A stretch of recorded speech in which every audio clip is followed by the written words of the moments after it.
కథ కాదిది నిజమే ఇది ఆ దేవుడే రాసినది కథ కాదిది నిజమే ఇది ఆ దేవుడే రాసినది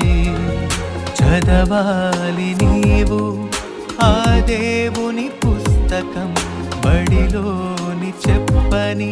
సృష్టికర్త పుస్తకం పరలోకము నుండి పంపబడినది